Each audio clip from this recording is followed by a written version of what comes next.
Sobat pembelajar, selanjutnya kita akan membahas penerapan PIPK di tingkat proses atau transaksi. PIPK tingkat proses atau transaksi ini meliputi pengendalian dirancang dan diimplementasikan untuk memitigasi risiko-risiko di dalam pemrosesan transaksi secara spesifik.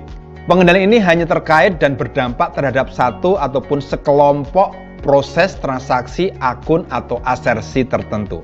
Penerapan pengendalian di tingkat proses transaksi ini perlu dilakukan baik terhadap pemrosesan transaksi secara manual maupun yang terotomatisasi, misalkan menggunakan aplikasi berbasis sistem informasi, dan juga meliputi aspek input, proses, dan output. Pengendalian intern di tingkat proses atau transaksi berfokus pada akun atau kelompok akun yang dikategorikan sebagai signifikan. Akun atau kelompok akun merupakan akun signifikan apabila memiliki kemungkinan salah saji yang material atau menurut pertimbangan manajemen perlu dievaluasi karena alasan tertentu. Penentuan akun atau kelompok akun signifikan merupakan kewenangan manajemen dan dapat bersifat judgement atau pertimbangan dari manajemen itu sendiri. Selanjutnya, seluruh proses yang mempengaruhi akun atau kelompok akun signifikan tersebut harus diidentifikasi, termasuk proses yang melibatkan teknologi, informasi, dan komunikasi. Dengan mengacu pada asersi manajemen atas laporan keuangan, setiap proses tersebut selanjutnya diidentifikasi resiko-resiko atau apa yang bisa salah di dalam pelaksanaannya. Proses identifikasi risiko ini sebaiknya berfokus pada resiko-resiko utama, yaitu resiko-resiko yang apabila tidak dimitigasi dengan pengendalian yang memadai dapat menyebabkan kesalahan material di dalam laporan keuangan. Pengendalian yang dibangun dan diterapkan harus mampu mencegah dan mendeteksi resiko-resiko tersebut. Untuk setiap resiko utama setidaknya harus terdapat sekurang-kurangnya atau minimal satu pengendalian utama yang terkait.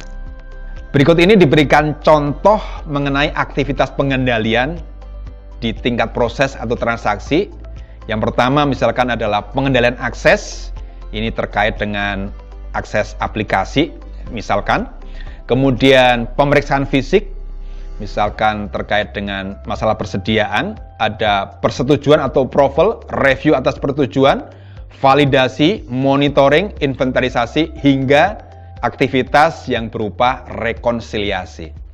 Nah, tipe pengendalian itu sendiri dibedakan, ada yang merupakan pengendalian tipe manual, aplikasi, ITDM atau IT Dependently Manual, dan bisa juga berupa pengendalian umum, teknologi informasi dan komunikasi.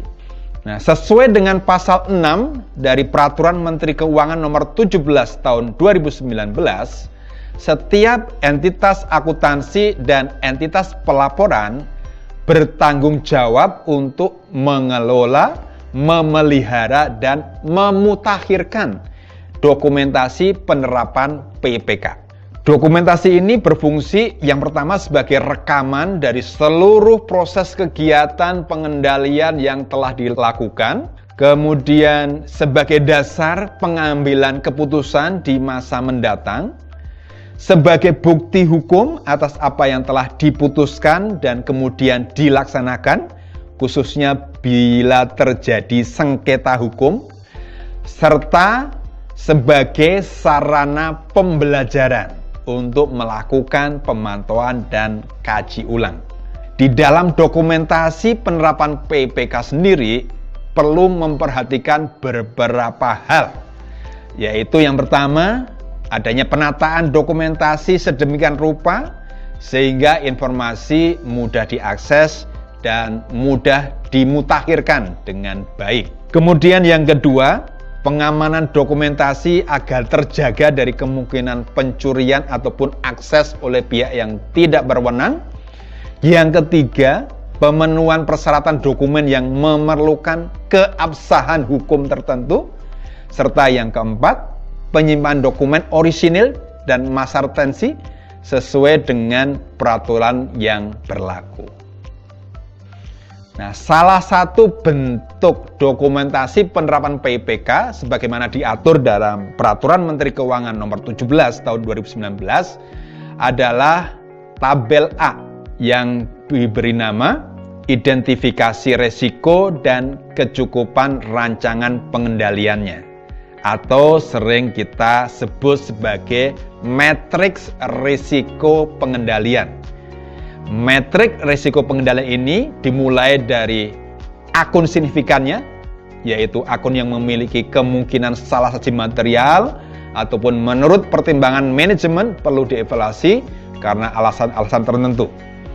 Selanjutnya, tabel A atau matrik risiko pengendalian ini mempunyai format seperti berikut. Demikian Sobat Pembelajar, pembahasan mengenai overview penerapan PPK. Saya harap Sobat Pembelajar semua sudah paham mengenai materi ini. Semoga video ini bermanfaat. Sekian dan terima kasih.